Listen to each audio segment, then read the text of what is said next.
Story starts as the train for Ogium is approaching towards station. The train rushes in, and a man warns through the announcement not to attempt boarding as the doors are closing. Our MC stands near the door. Two-person steps out as the doors open. A girl tells Jungkook to sit over there, but Jungkook insists that they are getting off at the next stop anyway. But the girl says that there is no harm in sitting for a bit. After finishing his deliveries, our bro meets his family for the first time in a long while. While sitting together, Jungkook reminds him that he once kicked a ball so hard it flew right into the middle of the woods. And the girl laughs, wondering if that is really how it happened. Jungkook adds that they should have seen their dad's face back then. Our MC then admits that he did not really meet his family. Suddenly inside the subway, dark smoky shapes swirl around as he sits alone. He thinks about his family while on the subway, then reveals that the family he mentions was just his imagination, in which he gave his name Jungkook to the boy. Then thinks about how he would have lived if everything was like before. A child runs and calls out for his mother. She stops him, telling him not to run around in public, even if there is hardly anyone around,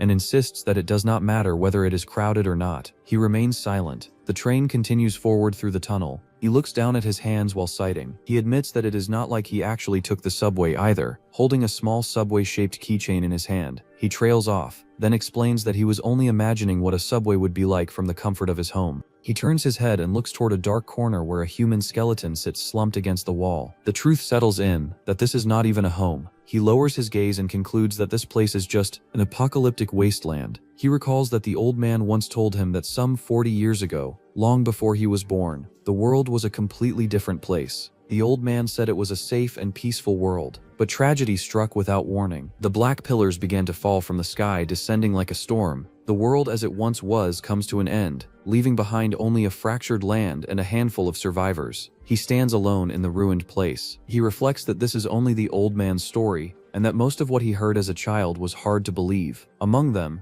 this particular story made the least sense. He looks at the small subway-shaped keychain in his hand and thinks about the idea of a subway, a place where strangers are packed into a small enclosed space, which to him sounds like asking to be killed. He recalls being told that it was possible because the old world was peaceful, but he dismisses it as nonsense. He walks forward, thinking that the era of peace is long gone, and that anyone who still talks about peace must be lying. Still, he admits that he would like to try riding a subway someday, imagining it rushing through a deep underground tunnel, feeling like breaking through space itself. He suddenly stops as he hears footsteps. He crouches and listens closely. The footsteps sound steady and rhythmic, like soldiers, and he realizes there are not 3, but 2 of them. He lies low and watches 2 armed soldiers moving through the area, noting that there are too few of them and wondering what they are even doing there. He decides there is no need to look for trouble, and plans to slip past quietly. One of the soldiers pauses, then suddenly reacts as if sensing something. Our MC mutters that it looks like they have found his trail. He exhales and accepts that it cannot be helped. The soldiers call out, demanding to know who is there. One of them tells the other to take it easy and suggests checking his gear. Our bro Jungkook steps out calmly and tells them they were making a lot of noise. The soldier realizes he is just a postman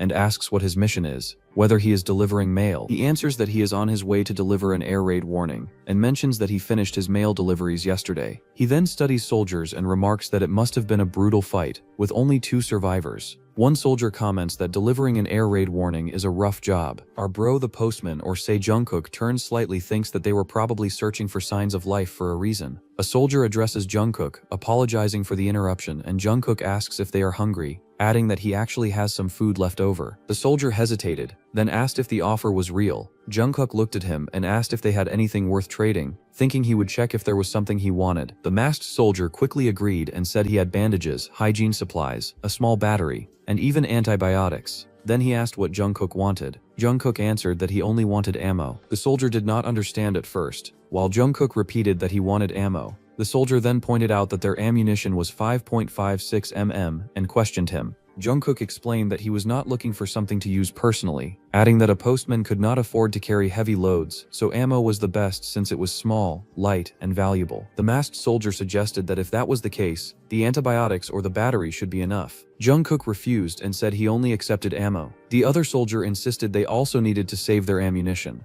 Jungkook ended the discussion by telling them to give him just 1 round, and in return he would hand over everything he had. He reached into his bag as the masked soldier watched closely. The soldier questioned if he was really giving all of it up for a single bullet. Jungkook clarified that it had to be exactly 1, not more and not less. The masked soldier hesitated and admitted the antibiotics might not be enough, offering to add his lighter as well. explaining that it was full of fuel and had never been used. Jungkook wondered if one bullet was really that hard to give up. The masked soldier remained silent for a moment while they stood in front of him. Then Jungkook suggested that maybe they did not actually have any live rounds in their guns. The two soldiers stiffened, their mood turning tense. One of them suddenly reacted angrily and raised his weapon, demanding if Jungkook wanted him to prove whether the magazine was empty or not. Jungkook quickly raised both hands and tried to calm the situation, saying they were all working for the same government, and asking why there was hostility. The armed soldier shut him down and declared that they were not making it back anyway, adding that he was just a useless postman. Jungkook remarked that calling him useless was a bit harsh, then pointed out that they had just said they were never making it back. He faced the two soldiers and added that he had thought they were stragglers, but it seemed they were just deserters, then corrected himself and said they were not even deserters anymore. He looked at them with a sharper expression and decided he should just call them what they were: scumbag bandits. One of the soldiers snapped and lunged forward, swinging his weapon at him.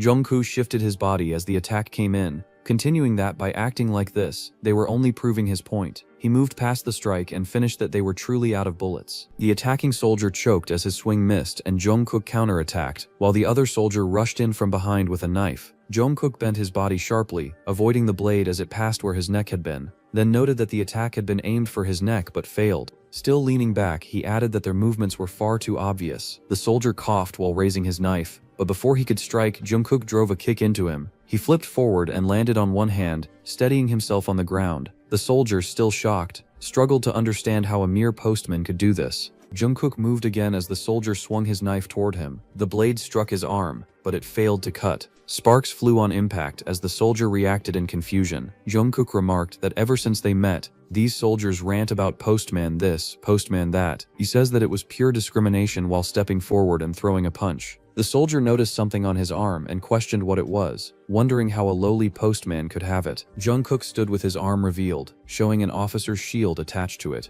while the soldier questioned how he had obtained such a thing. Jungkook looked down at his arm and noted that it had been scratched in a really bad spot. He stood over the fallen soldier and wondered how the man planned to compensate him for that, while the soldier warned that if he were caught with it, it would mean the death penalty. Jungkook brushed it off and asked if he had any other bullets. The soldier, still on the ground, reacted in confusion. Jungkook stepped closer and continued, giving an example. He pulled out a handgun and pointed at it, referring to it as this gun. The soldier recognized it and reacted in shock, realizing it was a hunter's pistol, then demanded to know who he was. Jungkook tilted his head slightly, then smiled and stated that he is just an average, everyday postman. Afterward, he looked at the tear in his clothing and thought that he would definitely get scolded once he returned to headquarters, then considered that he should at least do a quick patch job for now. While putting his jacket back on, he reflected that considering the damage to the shield, he really should have squeezed more out of those guys, then admitted that at least he got enough to cover the repair costs. He adjusted his collar and decided it was time to move. He walked down a ruined road alone, and it became clear that there were 3 hours left until the air raid. As he approached a large fortified wall, someone ordered him to halt, then repeated the command more firmly. 2 guards watched from above, one questioning if it was a mailman, and the other noting that he had not heard anything about mail coming. Jungkook stood below and raised a document in his hand. The guards reacted in disbelief, one muttering that there was no way while the other remained confused. Jungkook casually reassured them that it was just an air raid warning and told them they had about 2 hours and 40 minutes left. The guards were confused, questioning why a postman would be the one delivering something like that, and one pointed out it must simply be part of their job, then added that if a postman showed up personally, it meant something massive was about to happen. Cutting through their chatter, Jungkook calmly said he'd go ahead and trigger the alarm himself. That immediately set them on edge. One guard panicked and called for the captain as the device in Jungkook's hand lit up red. Moments later, they opened the gate and let him inside. As he walked in, the alarm began to warn everyone. He glanced upward, noting the steel roof and how impressive it was that it had held out this long. Inside, people began reacting to the alarm, unsure if they needed to evacuate, while others questioned whether that postman was actually legitimate. One realized that the moment he had expected had finally arrived, and decided that he would stay where he is. A girl looked at Jungkook. He stood nearby, watching quietly. One guard stated that he had brought him and addressed the captain. The captain, a man with tied-back hair and crossed arms, was identified as the leader of the settlement. Jungkook thinks that there were things one must keep in mind when visiting a new settlement. He explained that the first rule was to familiarize oneself with their unique laws. In a world where transportation and communication had been severed, postmen were the only link between isolated settlements. He thinks that these settlements had created their own faiths and established their own rules. Therefore, the postman, Jungkook, stood facing the captain. Jungkook thinks that no word should be spoken until the captain spoke first. The captain addressed him directly as the postman. He then pulled the postman closer and remarked that the trip to get there must have been rough, then offered him a drink and told him to follow. Inside, he stated that he would rather not cause panic among the residents and questioned whether a black pillar was really going to fall there. Jungkook explained that it was data predicted by headquarters and that the ETA was 2 hours. Looking at the paper, the captain admitted that the numbers meant nothing to him, but added that the postman probably knew exactly what those readings signified, then asked what the chances were of their home surviving the strike. Jungkook responded that he did not know and said to ask an expert since he was just a postman. The captain pointed out that it was not his first air raid, but Jungkook repeated that he did not know even when told to give a straight answer. The previous guard stepped in, telling that if that was all the postman had to say, then he should leave, but the captain tried to calm things down. Jungkook thinks that rule number 2 was to not interfere. He said that even if he wanted to leave, he still had work to finish, then crouched down. The captain looked at him and questioned whether this was government business, and Jungkook answered that it was something like that.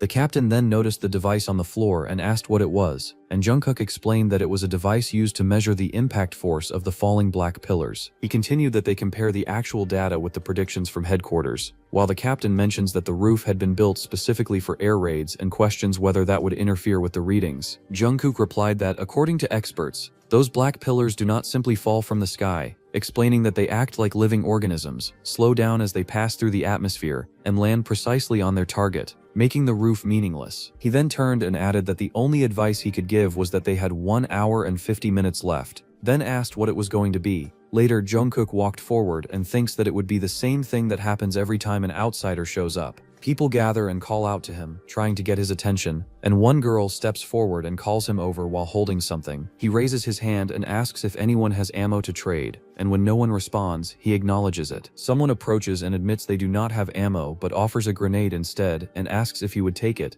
while later, the captain questions why anyone would trade for something that might not work. Jungkook answers that it is better than antibiotics and that trading a few bandages makes it worthwhile, then adds that he can tell just by looking, and confirms that the grenade definitely works. Afterward, he wonders why the captain has not left yet, and the captain explains that he is staying, thinking the roof might still help, then adds that he has a favor to ask, which makes Jungkook question what kind of favor it is. A girl greets the postman and introduces herself as Gyeong-hoo, saying they had briefly seen each other earlier. As she asks if he is heading back to HQ, he suddenly stops her, cutting her off. He looks at her with a cold expression and demands to know the meaning of this. The captain explains that she has mail that must be delivered, and that she wants to go with him, then adds that it would be cheaper if she brought it to HQ personally. Jungkook questions why she would go all the way to HQ for something she could just hand over. He then tells her to get lost, saying the only thing allowed to follow him is his shadow. She insists that she will be like his shadow, and follows behind him. He says that a shadow stays because it cannot be gotten rid of, and asks if she thinks she can do that. She laughs and shines a light, casting a shadow beneath him. He reacts with surprise, then angrily grabs the light and snaps it, shouting that she is wasting battery life on something stupid and questioning if she has lost her mind. As she tries to respond about the shadow, he rejects her excuse. The girl named as Gyeong-hui quickly changes her approach and says she will give him ammo instead. The captain reacts, recognizing her and calling her a brat, while she looks confused and asks why. The captain calls her a brat while rubbing his face, and she looks confused, asking why. He begins to explain that the ammo is, but trails off. She then questions whether postmen are supposed to be trustworthy. Jungkook looks at the magazine in his hand and remarks that the settlement does not seem wealthy enough to trust a kid with ammo. He observes that the top round is high-grade military surplus, and that the magazine is almost full. He pauses, and says that for that much ammo, he could just deliver the message for them. But the captain tells him to take Gyeong-hoo along to HQ. Jungkook asks what about him. The captain answers that this place is his home and that someone has to stay and protect it, but he cannot let Gyeong-hoo be part of that gamble. Jungkook turns away and states that a roof can be rebuilt anytime. He begins to leave and tells her to follow him. Gyeong-hoo agrees and responds that she will follow. Jungkook tells Gyeong-hoo to keep up, warning her that a raid is coming soon. As they move through the ruined streets, she asks if the roof will really be enough to stop the pillar. He answers bluntly, no. Surprised, she asks why he didn't tell the captain and the others. He replies that there are 2 reasons. First, the people who don't want to leave won't leave, no matter what he says. Then he continues with the second reason. Looking up at the dark sky, he explains that in this world, there's always a 1 in a million chance, a tiny possibility that they might actually survive. He adds quietly, almost to himself, that it's just like he once did.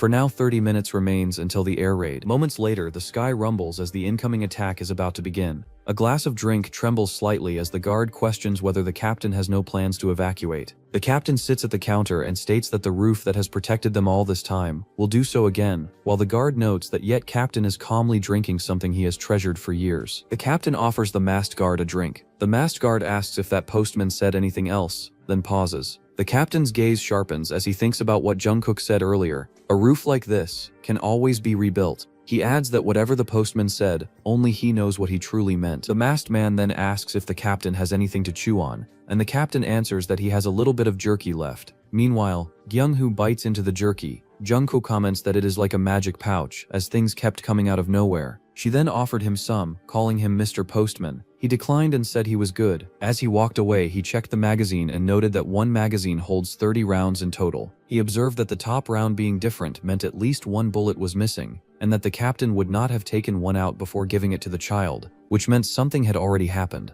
Kyung-hoo then told him that she was thankful for him keeping the promise, causing Jungkook to react in confusion. She explained that the captain had said postmen were government people who could be trusted, but she had still thought he might just take the ammo and leave her behind. He responded that there was no leaving or keeping, and that she was the one following him while he was not paying attention. She insisted anyway and said she wanted to thank him properly. Then she smiled brightly and thanked Mr. Postman while showing him her middle ginger. He called out to the kid and, still smiling, questioned what that finger gesture meant. She explained that in her settlement it meant gratitude. He let out a sigh and told her to listen carefully. She then introduced herself as Kyung-hui. He acknowledged her briefly. He explained that the meaning of gestures often differs between settlements and told her that she was now outside her world, so she should follow the outside rules. He took her hand and showed her how to express it properly in situations like this. Her expression suddenly changed in surprise. Both of them stood together as he stated that it was time. Lightning flashed across the dark sky. He told her to cover her ears too because it was going to be loud, and she agreed. He explained that the sky held a silent fury, and that black pillars hammered down into the earth like nails. She asked what that meant, and he explained that it was something people said after watching the black pillars fall from the sky. Decades had passed since the old era collapsed, and that they had not recovered to previous levels because of those things. It was as if the pillars had intelligence, targeting and destroying only major facilities, and that the only places on this land that did not worry about air raids were headquarters and the geofront built underground. She repeated the word geofront. He said that it was coming. The massive black pillar shot downward from above. More pillars tore through the sky and slammed toward the ground.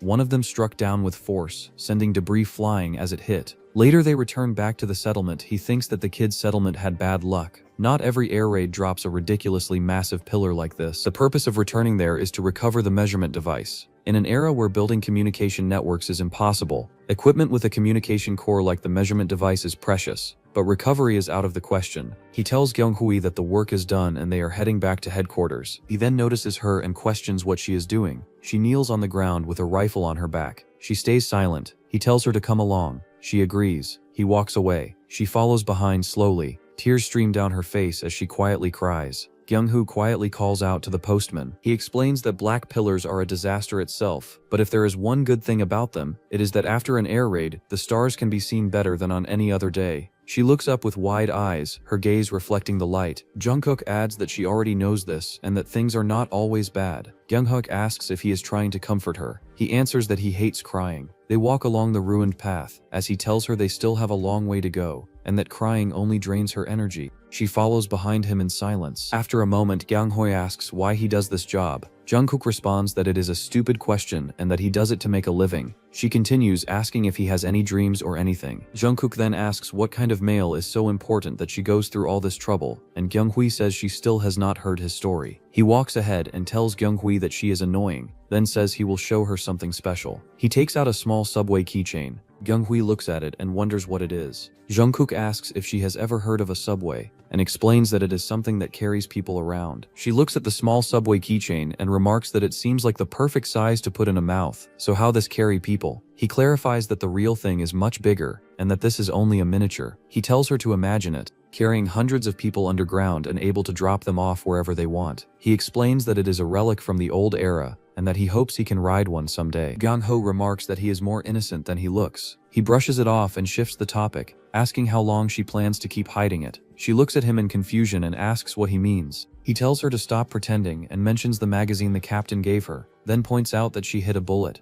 Jungkook that he is not petty enough to take her hidden bullet, but he needs to pressure her to keep quiet for a while. Kyunghoo admits that she ate it, yeah, just like a chocolate. He reacts in shock and questions what she just said. He asks if she is crazy and why she would eat that. She apologizes, explaining that she had finished all the jerky and had nothing else. He sighs and remarks that even though kids eat anything, this is still too much, adding that she has quite a few bad habits to fix. He calls her kid and tells her that next time she is hungry, she should just tell him, saying he can spare a little food. He holds her by the shoulder. Kyunghoo calls out to him. Suddenly, he pulls her close and looks up. He tells her to stay quiet and not move a muscle. She looks up, confused. He then reveals that the world's collapse was not caused only by air raids, then spots the creatures and explains that they are black monsters born from the black pillars, warning that there could be more nearby. He decides to handle the situation quietly, without making a sound. As one of the monsters moves in, he swiftly engages, closing the distance to strike. But in that instant, Kyunghoo reacts,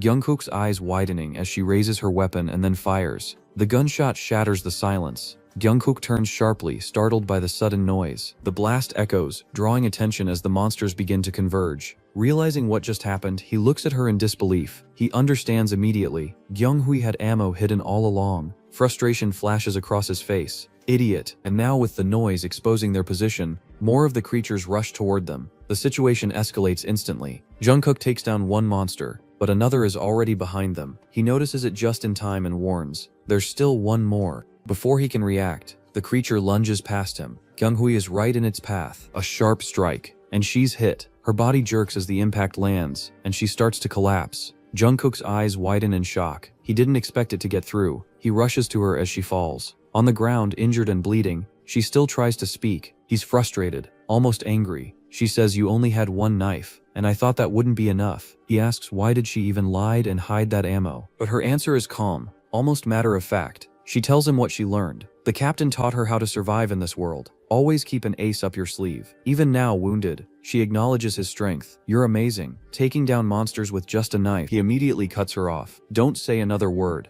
And then, something changes. Close up on his eyes, they sharpen. A cold, focused intensity replaces the earlier frustration. He's no longer just reacting, he's about to act. The survival probability of her is 0.9%. He assesses the situation and recognizes that even after using all the medicine available, that is the only chance they have. He understands that the gunshot will draw other groups to their location, and that if even one creature with a core appears, he will not be able to handle it alone. Frustrated, he questions why he is crying out loud over such a number. Then Kyunghoo admits that she already knows the truth. Kyunghoo, wounded and covered in blood, states that the situation is impossible no matter how it is viewed. She asks for one favor and reminds him that he had said she could register directly. She hands him a blood-stained letter and asks if he can accept it. He recognizes it as mail and reads the details, seeing that the sender is Gyeonghui Park from Bogumjari in Gyeonggi Province, and the recipient is in Yeongdong-pogu, Seoul. Realizing the destination, he reacts that it is not something worth risking his life for. But she begs him. At the same time, he notices movement above and realizes that other groups have already arrived. Kyunghoo then asks if he still has the item he traded for at Bogumjari, leaving him surprised and questioning what she means. Kyunghoo, smiling weakly despite her injuries, tells him to think of it as payment for delivery, and asks him to promise her. Dark monsters with glowing eyes appear above, watching from the ruins. Just after a moment, she calls out to the postman. Surrounded by the creatures under the night sky, she repeats that he must promise her. Holding a grenade, she explains that she will draw their attention with the one he traded for at Bogumjari. She urges him again, asking him to deliver the mail. He looks on with a tense expression as she thanks him. She calls out to him once more. With blood on her hand, she grips the grenade tightly and removes the pin. A sudden explosion erupts, sending debris and fire outward, and the creatures are struck by the blast. Moments later, Jungkook picked up a glowing orb from the creature. He realizes that there really was one with a core, then walks away through the dark ruins. Looking up at the night sky, he thinks that for a while he will not be sleeping easily. Scene shifts at the new government headquarters. He arrives and walks inside. A man identified as Director Bae calls out to Jungkook. He says he just finished work and is heading back, then comments that he looks good today and asks if work went well. Jungkook responds that cannot be the case. Director Bae laughs and remarks that of course, since he is their top-performing postman this month. He then adds that there is a special mission briefing soon and tells him not to forget to attend. Jungkook admits that he is pretty tired today. Director Bae pats his back and encourages him not to be like that, saying he is sure he will like it. Jungkook reluctantly agrees. Later inside a briefing room, Director Bae announces that now that everyone is here, They will begin the briefing and start showing the photos. Jungkook looks forward silently. He recalls a memory in which Kyungho introduces herself, saying her name is Kyungho, and he adds that the meaning of gestures often differs between settlements. He holds her hand and explains that from now on, in situations like that, it should be expressed this way. Later in her last moments, she responds with thanks while holding the grenade in her hand. Back in the briefing room, one raises a hand and states that he have a question. Director Bae allows him to go ahead. The question is whether, since the delivery weight will be substantial, vehicles will be used. Director Bae explains that it is still a bit sensitive internally, but he will share it. He points to a map and explains that it is the planned delivery route. Someone reacts that such a route would be absolutely impossible. Director Bae counters that it is possible because of the subway.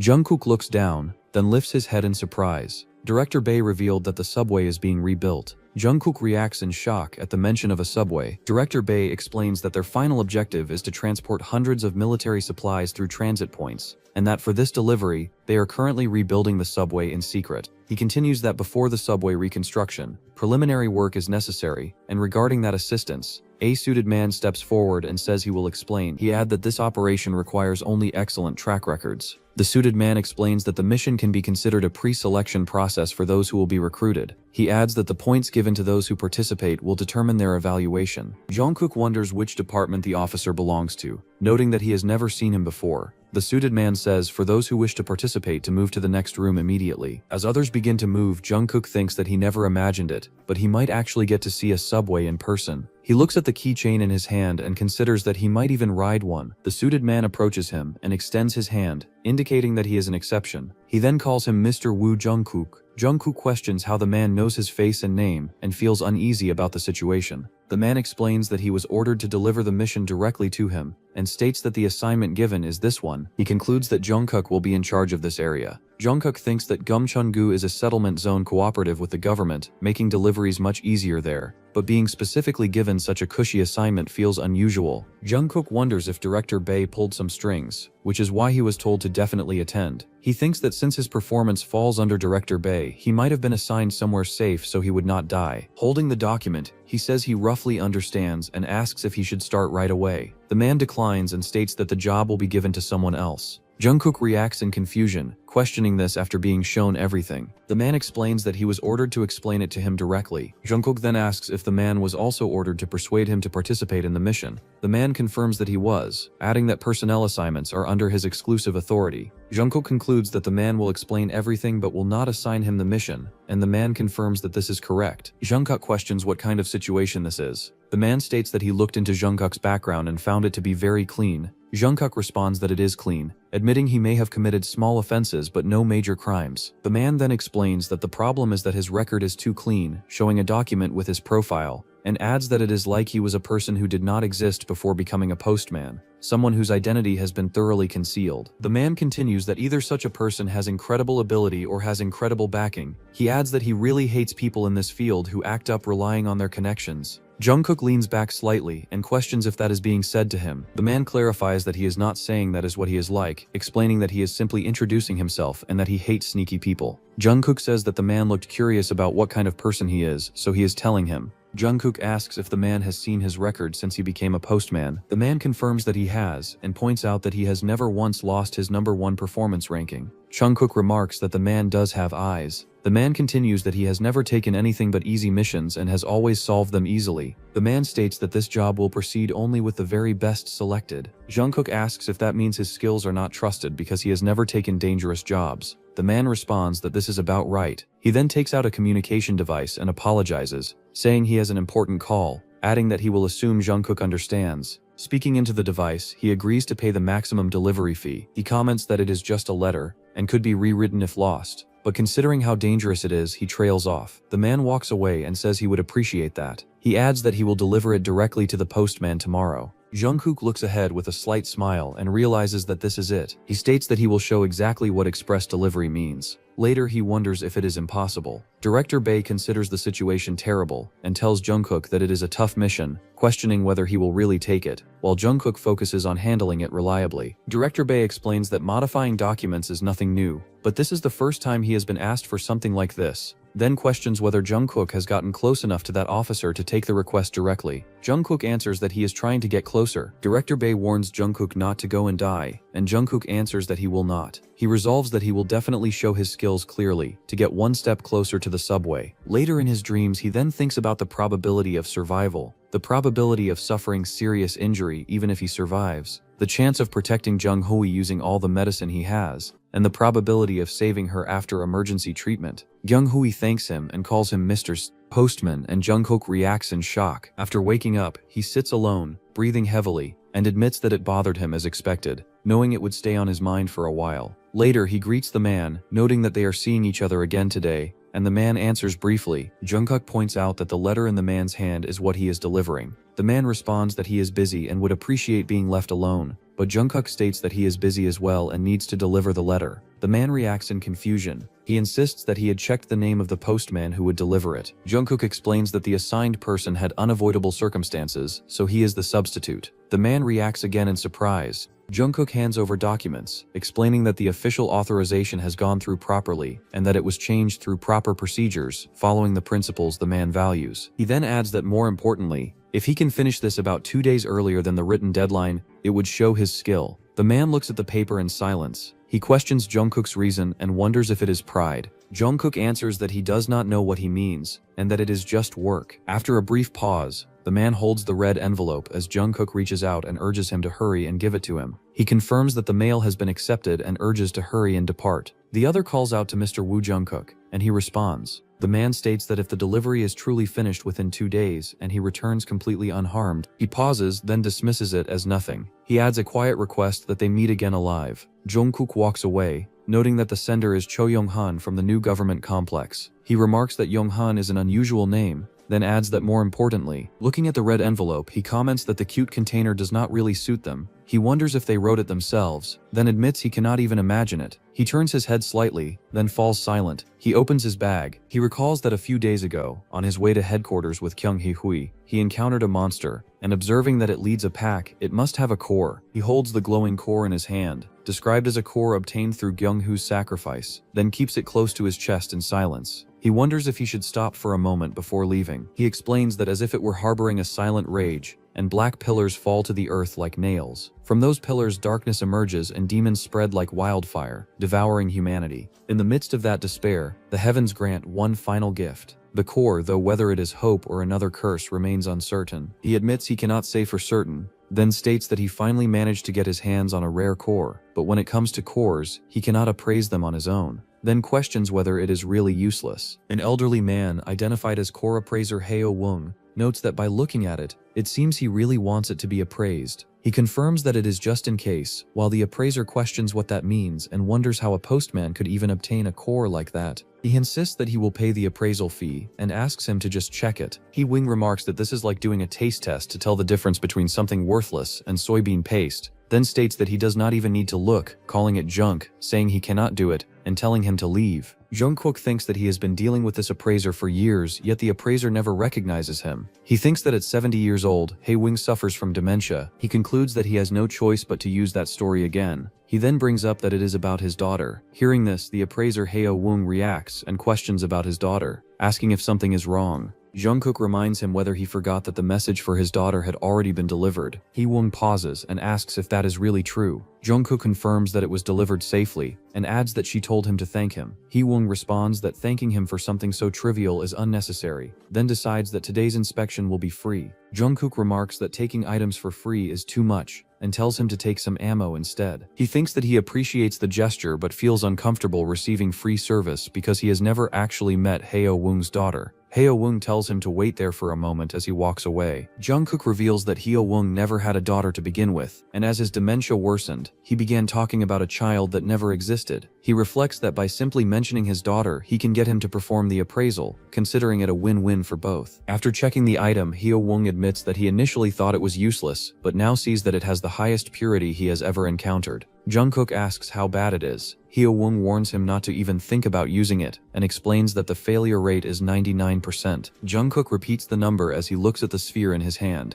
Well, actually, cores must be used with extreme caution, and when successful, the core reveals its true form. There are many types of cores in this ruined world, including energy cores that replace electricity and communication cores that reconnect the disconnected world. Among them, the most valuable is the ability core, which grants special abilities to the user, but most of them have a failure rate of over 95%. Jungkook thinks that it is better not to even think about trying it. He puts the core into his bag and thinks that out of all things he ended up getting this. Someone calls out to him as the postman, and he expresses annoyance at running into her. A woman addresses him as Woo Jungkook and questions whether he is again asking for an appraisal by bringing up Haewon's imaginary daughter, then asks him to stop doing that to her patient. Well, this woman is Dr. Myung. He responds that no matter how difficult things are, he does not take things for free and pays a fair price. She questions what he means, then states that it is not the point and that this is about basic humanity, asking if he is saying he never had a hard time. Someone like him is asking for her help without paying anything, and he confirms that she is right. He thinks that to take over someone else's mission, he had asked Director Bae to handle the paperwork, but the mission had already been assigned to another postman, so he lied, saying that Postman had a stomachache and took that place. He had felt bad asking directly, so he had simply sent a note instead. Dr. Myung pointed out that instead of asking properly, he had only sent a single note and told him that he should visit the clinic in person at least once in a while. He thought that this was exactly why he had not wanted to meet her in person. She told him that she was doing this for him, so he owed her one and should help her later. He dismissed it casually. Then Dr. Myung told him that from now on he should treat her with the respect her status deserved, and added that she did not know how things had been when he was still a hunter, but now he is just a postman. In this world, there were people who had survived using a core despite the low success rate. They managed to survive and acquired unique abilities. Those who possessed such abilities were granted the right to join a group called the Hunters. They carried out various missions in secret. He turned slightly, thinking that he was also one of the survivors who had used a core and lived. The Republic of Korea prayed for postman Woo Jungkook's safe return, with 48 hours remaining until the mission deadline, and failure to return within that time would result in presumed death, while all personal belongings left in the building would be forfeited to the state. He stepped forward. He noted that he was running a bit later than expected because he had been held up, then urged himself to hurry and get going. He starts his express delivery. The destination was Incheon Namdonggu. Namdonggu was described as an area with particularly fierce power struggles. The owners of each settlement changed frequently, making it difficult even for headquarters to grasp the situation. Among them, Zone AAA was included. That is known as a settlement that had cut off all external contact. On top of that, the delivery condition required a direct handoff to the recipient. He thought that even so, he would somehow finish it 2 days earlier than the deadline, so that annoying person would have no choice but to acknowledge him without complaint. He then realized it had been far too long since he had last been there. He recalled that there used to be a safe settlement around the area, and wondered if it had been struck by a black pillar, noting that it had been one of the few places where communication was possible. He concluded that getting help nearby was no longer an option,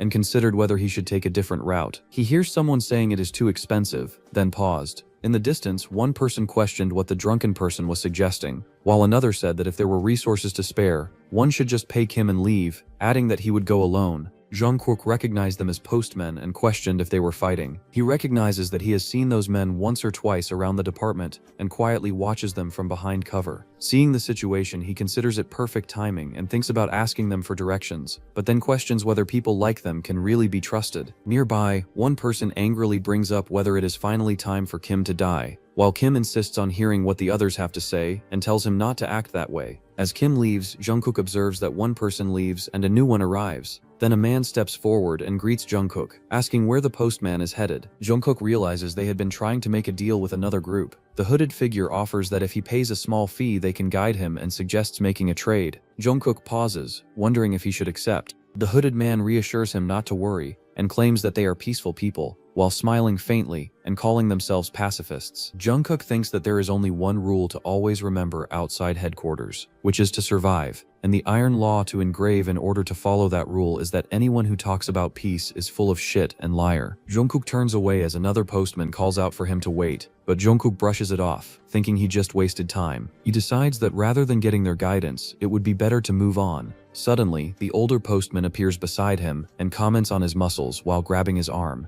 catching Jungkook off guard. Jungkook wonders when this old man got here. The old man quickly changes his tone and tells Jungkook that he passes and should follow. From a distance, the old man asks why he is not following, and Jungkook asks where the old man is delivering to. The old man answers that it is the same place as him. Then Jungkook questions how they know where he is going. The old man responds that it is obvious and says the destination is Bucheon, while Jungkook notes that he is actually heading to Incheon. The old man suddenly shouts that he is also going to Incheon, surprising Jungkook. He then urges him to move, saying they should get going. Jungkook walks behind the group through the ruined streets as he calls out, "Old man," asking what those earlier men were trying to guide them for. The old man explains they're from a nearby settlement and have the whole area locked down, but immediately dismisses them as obvious bullshit. Jungkook agrees internally, though he's puzzled about how the old man figured it out so easily, and asks what gave it away. The old man proudly answers, "Physiognomy, judging by faces," then bluntly adds that those guys look like frauds. Jungkook then casually tells the older man to go his own way if he wants, but at the same time the old man answers he'll tag along anyway. Jungkook points out he only said he was heading to Incheon, not that he'd go with him, but the old man ignores that and cheerfully insists he'll come along. As they continue walking, Jungkook notes to himself that this man has a different kind of creepiness compared to Director Bae. The old man suddenly asks his name. After a brief pause, Jungkook answers, "Woo Jungkook." The old man immediately latches onto it, excitedly claiming they share the same surname and calling him little brother. He goes on about how all Woos come from Danyang and insists that makes them basically family, saying he recognized it from Jungkook's features the moment he saw him. Finally, he suggests they stick together and travel as companions, asking again, this time confidently, where in Bucheon Jungkook said he was heading. Jungkook tells him to be quiet, and adds that the destination is Incheon. He continues walking without stopping, and thinks that there is a reason he is letting this old man tag along. The old man then again asks where Jungkook is heading, and Jungkook gives a vague answer. The old man comments that it sounds like a place that does not accept outsiders and calls it bad luck. Jungkook states that it is work, so he has to try. The old man responds that he likes that sense of responsibility and continues following him. As they walk, the old man steps exactly where Jungkook steps. Later, Jungkook thinks that the reason is clear and that is cause it is a planned carelessness. Then he thinks that the old man had refused to travel together earlier and said he would go alone through the dangerous area, but then he had approached me without making a sound. He questions whether the old man's earlier behavior was meant to help or if he needed company to survive. Jungkook is not sure but concludes that this old man is not a beginner. As the sun sets, the old man tells him that it is getting dark and suggests resting for 2 hours in a nearby building. Inside, the old man immediately falls asleep as soon as his head drops. Jungkook still wonders whether he is truly asleep or pretending, while his hand remains on his bag the entire time. The old man keeps his hand on his bag the entire time, indicating that he has a weapon inside to protect himself. Jungkook tells him that he will sleep for 30 minutes and asks him to keep watch. He sits with his head lowered, holding onto his bag. Suddenly he notices movements and pulls out a gun. The old man also draws his gun and points it at him while Jungkook raises his own weapon in response. The old man remarks that Jungkook has good instincts. Jungkook responds that anyone with dull ears is already dead. They both aim on each other, then both of them aim toward a figure standing ahead. The postman named as Mr. Kim urgently tells them not to shoot, which makes them pause in confusion. The older man questions if it is really him and points out that he had followed those people earlier. Kim confirms that he did but approaches them carefully. Jungkook orders him to stop while keeping his gun aimed. He then tells him not to move. Kim nervously asks why he is doing this and reminds Jungkook that they saw each other earlier. He pleads to be spared as he takes a step forward. In an instant Jungkook fire, he firmly tells him not to make him repeat himself and instructs him to keep his right arm raised and unzip his jacket. Kim falls silent. Jungkook demands that he do it immediately. The older man walks forward slowly. He calls out to Mr. Kim. Kim raises his hand and unzips his jacket. A bomb with wires and a timer is revealed on his chest. The older man is shocked and asks what happened. Kim explains that those people pretended to guide him while asking questions, then dragged him into a dark corner and robbed him. He adds that they had a child with them and did not look like bad people. Jungkook states that it is a classic raider tactic and mentions that they claim to have a settlement. If they truly had a settlement and were in their right minds, they would never bring a 5-year-old child on such a dangerous outside sweep, and that the child was only used to lower people's guard. He begins to speak again, saying that at this rate, the older man agrees that he understands. Jungkook he explains that the one who planted the bomb must be hiding nearby and watching, and although he cannot tell what kind of detonator was used, the goal is obvious. He states that they plan to use Mr. Kim as bait, kill anyone who tries to help him, and then take all the loot. He then apologizes to Mr. Kim and tells him that he is already a dead man. He tells Mr. Face Reader, I mean the old man, to pack his things. Kim begs not to be left behind. Jungkook keeps his gun aimed at him and tells him he does not listen, then instructs him to face the bomb toward the ground and lie flat. He asks whether there are explosives on the sides or back of the belt as well. Kim answers that there are none, and that it is only on the front. Jungkook tells him to listen carefully and demands any information about those people immediately. Kim begins to speak, saying they had dozens of underlings and that 2 of them looked like the bosses. He adds that it sounded like they were planning to attack another settlement. When asked where, Kim admits he does not know because he was not captured for long, and then suddenly reacts as if remembering something. Kim suddenly remembers and says they mentioned hiring mercenaries to attack a settlement. Jungkook concludes that if they are hiring mercenaries, they are not just street-level raiders but a large group. The man Jungkook spoke to earlier might have been one of the bosses. The older man calls out to Kim and Kim calls him a drunkard. Then the old man walks away, saying that once he returns to headquarters he will definitely report this. Kim, still on the ground, asks if there is really no way for him to live. Jungkook calls his name and tells him that knowing it is his final moment and having time to calmly prepare himself before he dies is a blessing. Kim remains silent, tension visible on his face. He understands it is the truth, cause monsters rush in suddenly, with unexpected sniper fire and unannounced airstrikes. In this world, too many lives are snuffed out in the blink of an eye. Kim lies face down on the ground, unmoving. Both postmans walk along the street. Jungkook looks toward the building as a red light flashes in the distance indicating blast. Later the old man calls Jungkook little brother, and Jungkook responds yes while eating. The old man asks why Jungkook asked Kim for information on those raiders. Jungkook explains that the old man had said he would report them to headquarters anyway, and since they attacked a postman, it had to be reported, so they needed intel for that. The old man questions if just reporting them is all.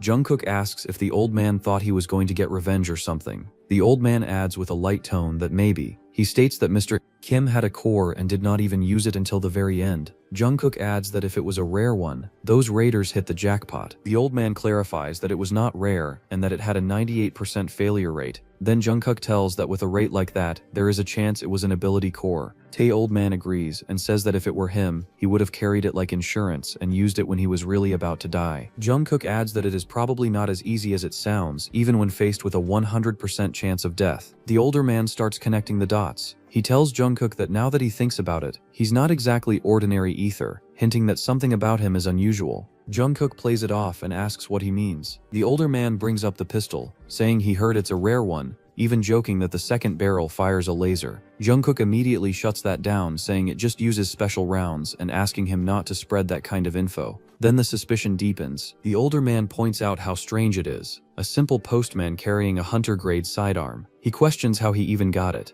Jungkook dodges again, saying he just picked it up. That doesn't convince the old man. He calls him out, saying someone from the same Wu clan can't lie to him like that. Jungkook calmly insists he didn't lie, then internally reveals the truth. He really did pick it up after quitting being a hunter. After turning in his gear, he reflects that he chose to leave that life behind. Teaching others and working in groups wasn't for him. Being alone as a postman suits him better, even if things aren't going as planned right now. As it starts getting dark, the older man suggests they rest in a nearby building and move again at dawn. But then he notices something off. There are traces of those black monsters nearby, which should make the place dangerous. Suddenly, Jungkook stops and does something unexpected. He raises his hand toward his own face, 2 fingers near his eye, as if preparing to activate something. The older man, confused, asks what he's doing. Close up on Jungkook's eye, something clearly unusual about it, and he quietly answers, no. He looks through the gap formed by his fingers, focusing on the ruined buildings ahead, and concludes that the odds of anything happening are extremely low. The older man questions that judgment,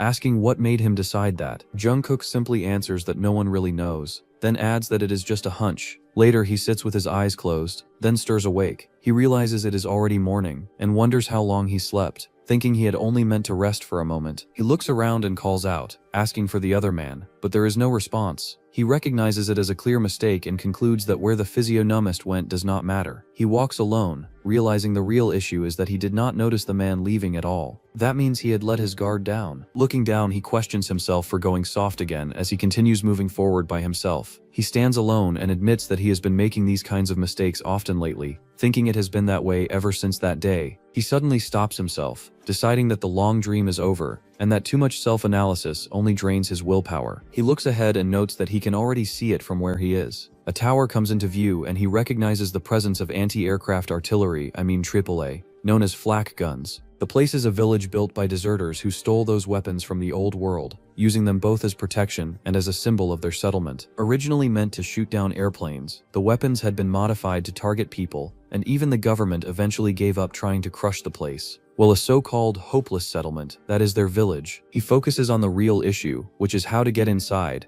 and walks toward the entrance where several people stand guard. He recalls a memory in which Dr. Myung questions why he would head to a place that even the government abandoned, and asking since when someone like him insists on going somewhere like that on his own. Jungkook adds that when he works, he actually works hard. She reacts with mild irritation, wondering if that was supposed to be a joke, and saying that if there is a way in, he should just say it. As he looks at her, he tells Dr. Mayong to at least finish her sentences if she is going to talk. Dr. Mayong turns slightly and remarks that he has always had good luck anyway, adding that she is honestly not that worried. Back at the present, and at the entrance, a guard points his weapon and recognizes him as a postman, while he calmly confirms that it is as it appears. The guard responds that he clearly knows nothing about them since they do not accept mail there, and orders him to leave immediately. Jungkook looks ahead and thinks that he had thought the place really hated the postal service, then remarks that it sounds more like they do not understand what postmen actually do. He continues explaining that they do not just deliver mail but also provide air raid warnings. The guard falls silent in surprise, realizing that would mean a black pillar is coming there. Jungkook casually confirms it and lifts a red envelope, stating that he is there for a mail delivery this time. The guard calls out to Jungkook and warns that if he signals with his hand, the weapon behind him will cut his body in half. A large flak gun is aimed toward Jungkook,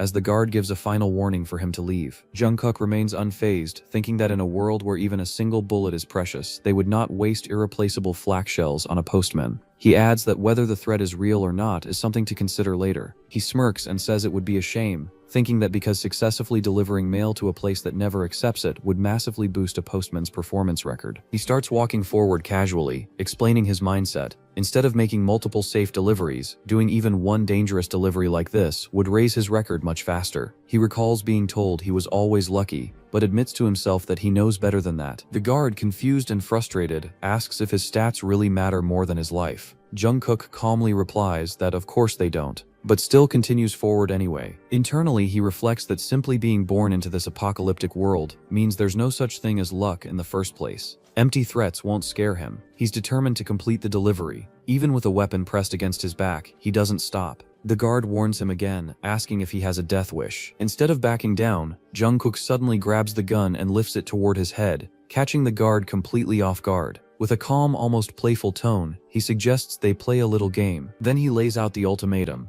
either fire the flak gun, or accept the mail. Finally, with a confident grin, he reveals why he's so fearless. He's already bet that the guard's gun isn't loaded. And the reason? His eyes can see probability. And with this, we've come to the end of today's episode. If you stayed till the last second, drop your thoughts about this story, and in the comments, guess what our MC will do next. A quick like helps more than you think, and subscribing makes sure you never miss what comes next. Thank you for watching, and check out this video right here.